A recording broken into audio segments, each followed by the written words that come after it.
অর্পণ, এখন ঠিক কি অবস্থা? এখন কি ফরেনসিক টিম এসেছে? এখন কি চলছে?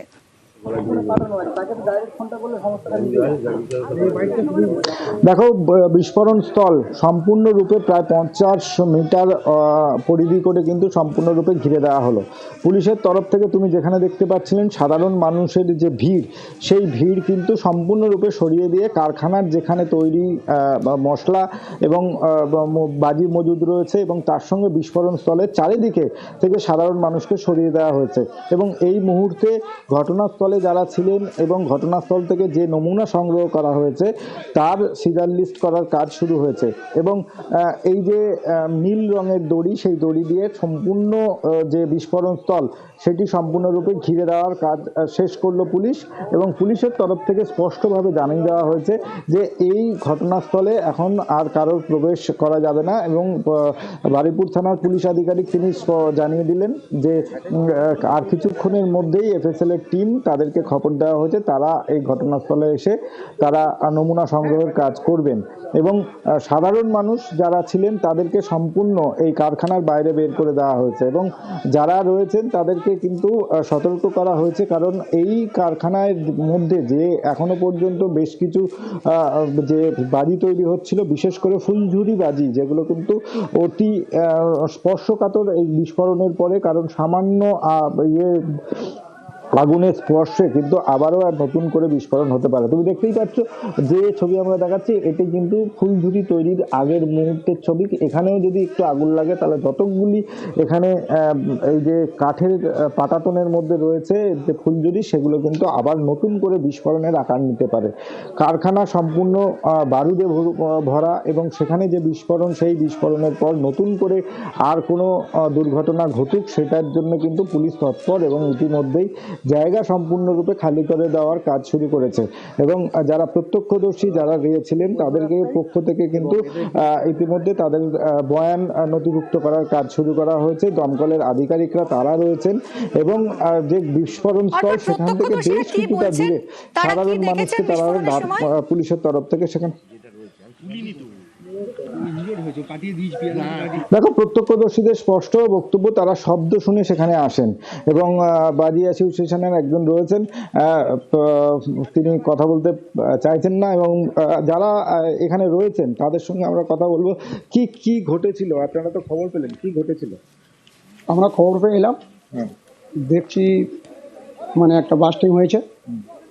যা ওখানে অন্য কোনো ব্যাপার নয়, আমাদের কেমিক্যাল যে বড় বাজার থেকে যে কেমিক্যাল আসে, ওই কেমিক্যাল কোনো মতে কোনোভাবে খারাপ চলে এসছে, যার জন্য হঠাৎ ওইটা কেমিক্যালটা গরম হয়ে না বাস্টিং হয়ে গেছে।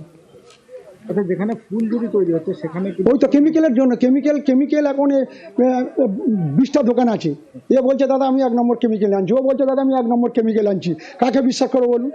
বা সবই তো বড় বাজার থেকে আনা মাল, আমাদের আর বড় বাজার থেকে মালটা আনা হয়েছে। এবার যার জন্য ওই কেমিক্যালের খারাপ জন্য এই রিয়াকশানটা হয়েছে। কি দেখলেন? এসে দেখলাম ওই ছোটো একটা ঘর ছিল, টেম্পোরারি ঘর ছিল, অ্যালবাস্টারের 14 থেকে খালি ছিল, ওইটাই উড়ে গেছে, আর কিছু নয়। আর কতজন আহত? ওই 2জন একটু আহত আর 2জন অল্প একটু হালকা ইনজুরেড হয়েছে। এটা কি নিরাপত্তার জন্য হয়েছে না কি মনে করছেন? না না, নিরাপত্তার এখানে কোনো নিরাপত্তার ব্যাপার না, মানে হঠাৎ জিনিসটা হয়ে গেছে। মানে কেমিক্যাল এমন একটা জিনিস না, ওটা মিশিয়ে রাখলে ওটা অনেক সময় অনেক এত কাজ হচ্ছে সেখানে তো কিছু আছে, কিন্তু ওই কেমিক্যালের জন্য হঠাৎ বাস্ট হয়ে গেছে। ওরাও বুঝবে কী করে? ওরা বুঝতে পারেনি যে এই একটা বাস্ট হয়ে যাবে। এটা বৈধ কারখানা? হ্যাঁ, এটা বৈধ কারখানা। কারখানার মালিকের নাম কি? কারখানার নাম হচ্ছে তারামা ফেরক্স, বিধান নস্কর। তিনি কোথায়? বিধান নস্কর হচ্ছে কারখানা পরিচালনা করে। এবার পোপাইটাকে সেটা আমি বলতে পারবো না। তিনি আছেন এখানে? না, আমি তো এসে দেখতে পাইনি। আর যারা আহত তাদেরকে কোথায় নিয়ে যাওয়া? তাদের সব আমরা হসপিটালে পাঠাই, সেটা বলতে পারবো না, পরে খোঁজ নিয়ে বলবো। তুমি দেখতেই পাচ্ছ যারা সাধারণ মানুষ তাদেরকে ঘটনাস্থল থেকে অনেকটা দূরে সরিয়ে রাখা হয়েছে। এবং কেমিক্যাল প্রথম থেকেই যেটা আমরা বলছিলাম যে কেমিক্যালের জন্যই কিন্তু এই দুর্ঘটনা ঘটতে পারে, এই বিস্ফোরণ ঘটতে পারে, এমনটাই কিন্তু মনে করছেন যারা বাজি তৈরি ছিল। সেটা কি সরিয়ে নিয়েছে পুলিশ?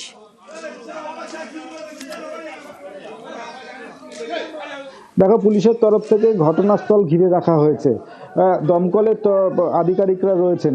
এখন এফএসএল এর টিম যতক্ষণ না পর্যন্ত ঘটনাস্থলে আসছেন, তারা কিন্তু এই ঘটনাস্থলে যেসব জিনিস রয়েছে, অর্থাৎ মশলা থেকে শুরু করে যেসব যে মশলা এবং বাজি তৈরির যে সরঞ্জাম রয়েছে, তারা কিন্তু সেখান থেকে সরাতে পারবেন না। কারণ এফএসএল এর টিম আসার পরেই কিন্তু বোঝা যাবে যে কতটা তীব্রতা রয়েছে এই মশলার, বা বিস্ফোরণ যদি দ্বিতীয়বার হয় তাহলে সেই বিস্ফোরণ কতটা তীব্রতা হতে পারে, কিভাবে সেই মশলা সেখান থেকে নিয়ে যাওয়া হবে, অর্থাৎ বাজেয়াপ্ত করা হবে, সেই সমস্ত প্রক্রিয়া কিন্তু এফএসএল এর নির্দেশ মতো হবে। এফএসএল যতক্ষণ না পর্যন্ত ঘটনাস্থলে আসছে ততক্ষণ পর্যন্ত পুলিশের তরফ থেকে সম্পূর্ণ কারখানা ঘিরে রাখা হয়েছে এবং নিরাপত্তার চাদরে বলা যেতে পারে যে মুড়ে রাখা হয়েছে।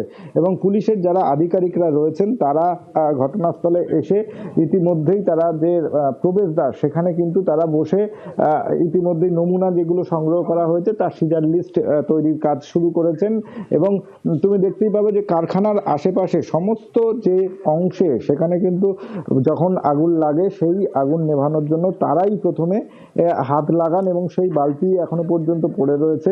এবং ফুলঝুরি যেটা তৈরির কথা বলছিল বারে বারে, ছবিতে তুমি দেখতে পাচ্ছ যে ফুলঝুরির এখনো পর্যন্ত যে কাঠের পাটাতন সেগুলো পড়ে রয়েছে। তা এই ঘটনাস্থলে একটি সাইকেল এখনো পর্যন্ত যে ঘটনার সময় যে তীব্রতা, সেই তীব্রতা যেটা পড়ে গেছে এবং যারা কাজ করছিলেন তাদের জিনিসপত্র সেখানে পড়ে রয়েছে। এবং পুলিশের তরফ থেকে জানানো হয়েছে যে যেখানে এই ঘটনা ঘটেছে তার বাইরে থাকার জন্য, আর যেখানে ঘটনাস্থল সেই ঘটনাস্থল ইতিমধ্যেই পুলিশের তরফ থেকে ঘিরে রাখা হয়েছে, নমুনা সংগ্রহের কাজ শেষ করা হয়েছে। এখন যারা কাজ করছিল তাদের বয়ান নথিভুক্ত করার কাজ শুরু করেছে। এবং বাজি ব্যবসায়ীর তরফ থেকে, চম্পাহাটি হাড়াল বাজি ব্যবসায়ীর তরফ থেকে জানানো হয়েছে যে এই যে কারখানা, সেই কারখানা সম্পূর্ণ বৈধ। সেখানে গ্রিন ক্র্যাকার্স তৈরি হতো, অর্থাৎ পরিবেশ বান্ধব বাজি সেখানে তৈরি হচ্ছিল। এবং সেখানেই একটি ঘর ছিল যেখানে বিস্ফোরণের ঘটনা ঘটে। এখনো পর্যন্ত 4 জন গুরুতর জখম, যার মধ্যে 2 জনের অবস্থা আশঙ্কাজনক। এবং আশেপাশের যে বাড়ি, সেই বাড়ি কিন্তু ক্ষতিগ্রস্ত হয়েছে। এবং এই কারখানা গ্রিন ক্র্যাকার্সের পাশে তোমাকে আগেই ছবি দেখালাম যে বেশ কিছু কিন্তু চকলেট বোমাও দেখা যাচ্ছে, কারণ সেখানে মজুদ রয়েছে। এই বিস্ফোরণের পর সেটি যে তার পাশের যে সামগ্রী সেখানেও কিন্তু দেখা গিয়েছে। অর্থাৎ শুধু গ্রিন ক্র্যাকার্স নয়, তার পাশাপাশি চকলেট বোমাও এখানে তৈরি হচ্ছিল। সে আমাদের লাইভে ছবিতে কিন্তু স্পষ্ট। ইতিমধ্যেই আরও একটি ছবি যদি দেখানো যায়, যে তুমি দেখতেই পাবে যে এই কালার দেখলেই বোঝা যায় যে বারুদের যে মজুদ ছিল, সেই বারুদ কিন্তু সেখানে জল দিয়ে নষ্ট করা হয়েছে। গ্রামবাসীদের তরফ থেকে সেই বারুদ থেকে নতুনভাবে না আগুন লাগে, সেই কারণে কিন্তু জল মেরে সেই বারুদ নষ্ট করে দেওয়া হয়েছে। বিস্ফোরণ আপাতত তোমায় ধন্যবাদ, তোমার থেকে আবারও আমরা পরবর্তীতে আপডেট নিতে থাকবো। তবে যে প্রশ্নটা উঠছে যে শুধুমাত্র যদি গ্রিন ক্র্যাকার্সে তৈরি হতো তাহলে এত বড় মাপের বিস্ফোরণ কি হতো? কারণ আমাদের প্রতিনিধি আপনাদেরকে দেখালেন, অর্পণ দেখাচ্ছিলেন যে কিভাবে চকলেট বোমা তৈরির উপকরণও রয়েছে ঘটনাস্থলে, বিস্ফোরণ স্থলে। আর কিছুক্ষণের মধ্যেই ফরেন্সিক টিম এসে পৌঁছবে এবং তারা নমুনা সংগ্রহ করবেন। কিভাবে, কেন এই বিস্ফোরণ, তার কারণ তদন্তেই জানা যাবে।